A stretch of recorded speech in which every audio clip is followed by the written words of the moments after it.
اعوذ باللہ من الشیطان الرجیم، بسم اللہ الرحمن الرحیم۔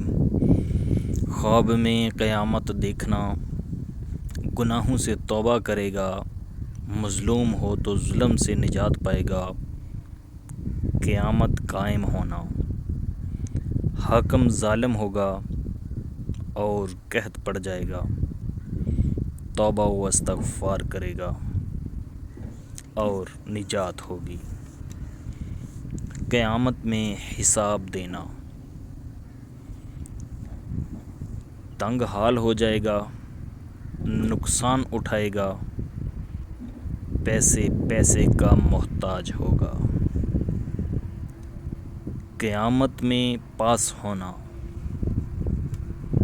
بزرگی پائے گا، نیک انجام ہوگا، بزرگی والا اور پرہیزگار ہوگا۔ واللہ عالم۔